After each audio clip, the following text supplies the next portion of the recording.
morning everyone. Today we will do chapter 24 in English grammar.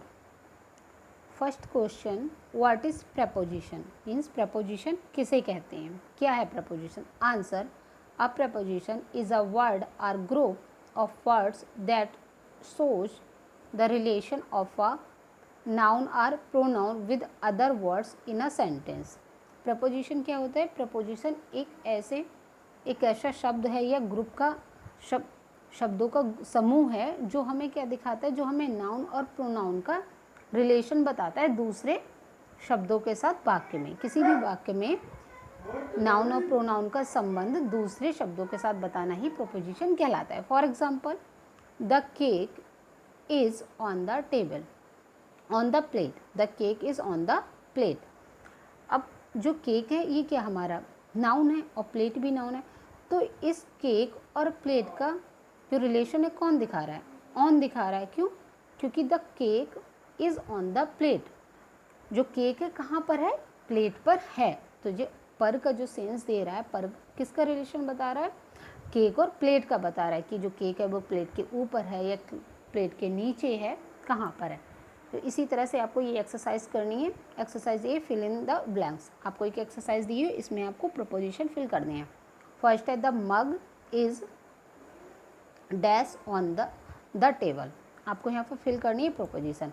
अब on का use मैंने आपको बताया था, ऑन का यूज़ कहाँ करते हैं? ऑन का अर्थ होता है पर, और ऑन का प्रयोग करते हैं जब कोई भी चीज़ किसी पर रखी हो, वो टच कर रही हो। तो मग इज़ ऑन द टेबल, तो मग जो है वो टेबल को कहीं ना कहीं टच कर रहा है, इसके ऊपर रखा है, तो यहाँ पर ऑन का यूज़ करेंगे।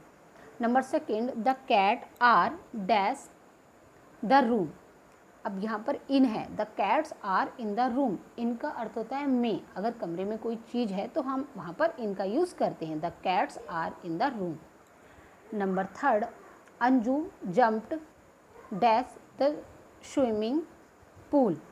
अब Anju jumped the swimming pool. अब इनका अर्थ भी में होता है, इनटू का भी में होता है। इनटू का अर्थ है में, लेकिन हम इनटू वहाँ पर लगाएंगे जब कोई चीज़ कहीं पर जाती है, मोशन में जाती है, मतलब गतिशील होके जाती है। अंजू जम्प्ड। अब जो अंजू है वो जब स्विमिंग पूल में कूदी होगी तो कहीं ना कहीं मोशन में होगी, गति में होगी, इस वजह से यहाँ पर इनटू आएगा। Number four, the boat is dash the bridge. अब जो अंडर होता है वो हम किसी, अंडर का अर्थ होता है नीचे, ठीक है, नीचे होता है, लेकिन वो चीज़ उसे टच ना करे। The boat is under the bridge. अब जो बोट है वो कहाँ पर है? वो ब्रिज के नीचे, इस वजह से यहाँ पर अंडर आएगा। Number five, the man stood dash the gate.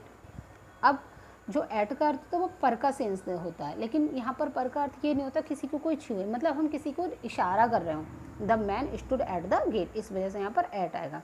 Number six, the wall is dash the cupboard. यहाँ पर बिहाइंड है, बिहाइंड का अर्थ होता है किसी के पीछे।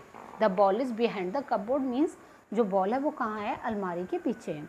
Number seven, the plane flew dash buildings.